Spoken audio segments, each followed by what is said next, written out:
जहाँ आप देखेंगे कि एक एंजल यानी एक फरिश्ता जिसको हेवन से निकाल दिया गया है एक इंसानी लड़की को पसंद करने लगा है। यहीं से कहानी कुछ वक्त पहले जाती है और मूवी के स्टार्ट में हमें बताया जाता है कि हजारों साल पहले इस यूनिवर्स में सिर्फ अंधेरा ही था। लाइट नाम की कोई भी चीज इस यूनिवर्स में एग्जिस्ट नहीं किया करती थी, लेकिन फिर कुछ अरसे बाद गॉड्स ने लाइट बनाई, हर चीज ब्राइट हो गई यानी रोशन हो गई और फिर एक हेवन बना, जिसके बाद सब कुछ बिल्कुल परफेक्ट चल रहा था। सारे गॉड्स और एंजल्स मिलकर हेवन में रहा करते थे, लेकिन फिर एक दिन एक एंजल गॉड की बात नहीं मानता, जिससे एंजल्स और गॉड्स के दरमियान में लड़ाई हो जाती है। और अब सारे एंजल्स को कोई ना कोई साइड चूज करनी थी, जिसमें या तो वो सिर्फ गॉड्स की साइड चूज कर सकते थे या फिर वो उस एंजल के साथ रह सकते थे जिसने गॉड से लड़ाई की थी और अब वो डीमन बन चुका था। काफी सारे एंजल्स अपनी अपनी साइड चूज कर लेते हैं, लेकिन फिर भी कुछ एंजल्स थे जिन्होंने कोई भी साइड चूज नहीं की थी, इसीलिए गॉड्स ने उन्हें अब अर्थ पर भेज दिया था तब तक के लिए जब तक वो कोई साइड चूज नहीं कर लेते, यानी वो ये चूज नहीं कर लेते कि उनको गॉड्स के साथ रहना है या एंजल्स के साथ। जो एंजल्स इस मूवी में अर्थ पर आए हैं उन एंजल्स को फॉलन कहा गया है। सीन कट होकर प्रेजेंट सीन में हमें लूसी नाम की लड़की को दिखाया जाता है जो कि इस मूवी की मेन कैरेक्टर है। उसके पेरेंट्स उसे एक ऐसे बोर्डिंग स्कूल में छोड़ रहे हैं जहाँ साइको पेशेंट्स पढ़ते हैं, जिसका मतलब था कि इस स्कूल में साइको पेशेंट्स की स्टडी के साथ साथ उनका इलाज भी किया जाता था। इस बोर्डिंग स्कूल में आने पर लूसी को एक ऐसा लड़का भी नजर आया था जो कि एक जेल से आ रहा था। हम लूसी को एक साइकेट्रिस्ट के पास देखते हैं, जहां हमें पता चलता है कि लूसी वैसे तो बिल्कुल नॉर्मल है, लेकिन उसे कुछ हेलुसिनेशंस आते हैं। साइकेट्रिस्ट उसे बताते हैं कि तुम अगर ये मेडिसिन लो तो तुम बिल्कुल नॉर्मल लाइफ गुजार सकती हो, लेकिन लूसी मेडिसिन लेने से इनकार कर रही थी क्योंकि उसे लगता था कि ये हेलुसिनेशन किसी मेंटल प्रॉब्लम की वजह से नहीं है। जिसके बाद लूसी अब एक लाइब्रेरी में जाती है जहाँ पर उसे एक लड़का दिखाई देता है जिसका नाम डैनियल था। उसने डैनियल को यहाँ पर पहली मर्तबा देखा था, लेकिन पता नहीं क्यों उसे ऐसा लग रहा था कि जैसे वो डैनियल से पहले मिल चुकी है, और इससे पहले कि वो डैनियल से कोई बात करती डैनियल उसे देखकर वहाँ से चला जाता है। सीन शिफ्ट होता है और हम एक लड़की को देखते हैं जिसके छोटे छोटे 2 कलर के बाल थे और वो यहाँ पर लूसी से लड़ने लग गई थी। लूसी इस बात से हैरान थी कि ये लड़की उसे कैसे जानती है, जिस बात का वो लड़की उसे जवाब देती है कि मैं तुम्हारे बारे में सब कुछ जानती हूँ, तुम एक किलर हो। और ये बात सुनते ही हम देखते हैं कि लूसी को दोबारा हेलुसिनेशंस आए थे, जहाँ वो किसी आग लगे हुए घर के अंदर बैठी हुई थी। यहाँ उस लड़की और लूसी के दरमियान में फाइट हो जाती है। अब हमें लूसी को ग्राउंड में दिखाया जा रहा था। ग्राउंड में उसके ऊपर हम देखते हैं कि एक एंजल स्टैचू गिरने वाला था, जिसके उसके ऊपर गिरने से वो यकीनन मर सकती थी, लेकिन ऐसा नहीं होता। उसे यहाँ पर इस स्टैचू से डैनियल बचा लेता है और यहाँ दोबारा डैनियल के बचाने पर या उसके करीब आने पर लूसी को हेलुसिनेशन स्टार्ट हो गई थी। वो समझ नहीं पा रही थी कि डैनियल को देखते ही उसे हो क्या जाता है, जबकि डैनियल को हम उस लड़की के साथ देख रहे थे जिसकी लूसी के साथ लड़ाई हुई थी। डैनियल असल में अपनी विंडो से लूसी को देख रहा था और ये करते देखकर वो लड़की डैनियल से कहती है कि तुम्हें उसकी तरफ अट्रैक्ट नहीं होना चाहिए। वो कहती है कि तुम नहीं जानते ये तुम्हारे लिए बहुत मुश्किलें पैदा कर सकता है। जबकि क्लास में अब लूसी आखिरकार हिम्मत कर डैनियल के सामने आ ही चुकी थी और वो उससे सवाल कर रही थी कि मुझे लगता है कि हम कहीं मिल चुके हैं। इस बात पर डैनियल जवाब देता है कि हम कभी नहीं मिले, अगर मिले होते तो शायद मुझे याद होता।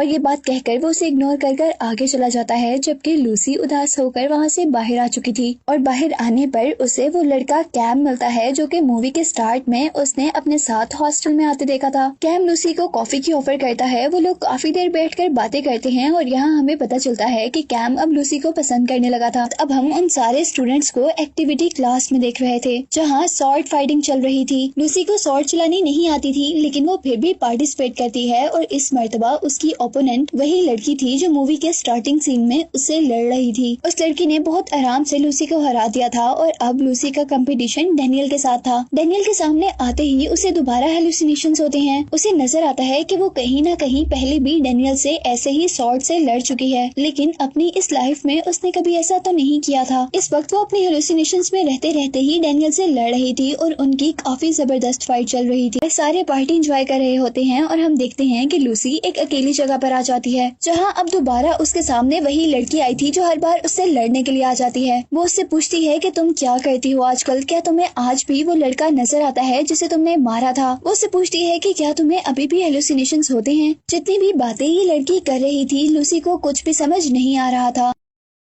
लूसी जो कि सब सिचुएशन से घबरा चुकी थी, वो आज पहली मर्तबा अपनी मेडिसिन लेती है ताकि उसे रात को डरावने ख्वाब न आए। अब हमें मूवी में लूसी का पास्ट बताया जा रहा था, जिसमें लूसी का एक फ्रेंड था और एक दिन जब वो दोनों अकेले होते हैं तो वहाँ लूसी को कुछ शेडोज नजर आते हैं और उन शेडोज की वजह से लूसी के देखते ही देखते उस पूरे घर में आग लग चुकी थी, जिस घर के अंदर लूसी और वो लड़का था। लूसी तो किसी न किसी तरह से बाहर निकल गई थी, जबकि वो लड़का उसी घर में मर चुका था, जिसके बाद से उसे जब भी हेलुसिनेशंस होते हैं या वो शेडोज देखते हैं तो वो बहुत ज्यादा डर जाती है। लूसी बेन से कहती है कि मैं बहुत डेंजरस हूँ, तुम भी मेरी फ्रेंड ना बनो, मेरी वजह से लोग मर सकते हैं। उसके बाद वो सुनती है कि डैनियल और टीचर उसी के बारे में बातें कर रहे हैं, जहाँ डैनियल टीचर से कह रहा है कि लूसी को हमारे प्रोटेक्शन की जरूरत है। ये बात सुनकर लूसी को खुशी तो हुई थी, लेकिन वो फौरन उस रूम से बाहर आ गई थी कि डैनियल उसे देख ना ले, पर डैनियल तो फिर भी उसे देख चुका था। लूसी वहाँ से डैनियल की एक ड्राइंग उठाकर ले आई थी। लूसी जैसे ही डैनियल की ड्राइंग देखती है तो उसे लगता है कि शायद ही कुछ उसने पहले देखा हुआ है। इवन उस ड्राइंग की कैरेक्टर भी बिल्कुल उस जैसी थी। और इतने में ही वहाँ पर डैनियल आ जाता है। वो डैनियल से पूछती है कि ये ड्राइंग किस जगह की है, जिस पर डैनियल बताता है कि वो एक नॉवल लिख रहा है और ये ड्राइंग उसी बुक के कवर के लिए है, जिसका एंड अभी तक डैनियल ने नहीं लिखा था। डैनियल उसे बताता है कि वो एक लड़का और लड़की की अजीब स्टोरी लिख रहा है, जिसमें जब लड़का और लड़की मिलते हैं और फ्रेंड्स बन जाते हैं तो उनके करीब आने पर हमेशा लड़की मर जाती है, जिसके बाद उस लड़के को अपना फर्स्ट लव पाने के लिए दोबारा 17 साल वेट करना पड़ता है। वो लड़की दोबारा पैदा होती है और वो दोनों दोबारा किसी न किसी तरह मिलते हैं और फिर उनके करीब आने पर लड़की की जान चली जाती है। वो कहता है कि ये साइकिल सेंचुरी से चलता आ रहा है, जिसमें लड़का कभी भी बूढ़ा नहीं होता और लड़की हर 17 साल बाद उनके मिलने पर मर जाती है और हर बार वो दोबारा पैदा होती है और हर बार ही वो लड़का 17 साल के लिए उस लड़की का वेट करता है। यहाँ लूसी को शक होता है कि डैनियल ये स्टोरी अपने बारे में बता रहा है, लेकिन डैनियल उसकी बात से इनकार कर देता है। डैनियल उसे कह रहा था कि काश मैं तुम्हें वो बात बता पाता जो तुम सुनना चाह रही हो। जिसके बाद नेक्स्ट सीन में हम लूसी को उसके रूम में देख रहे थे।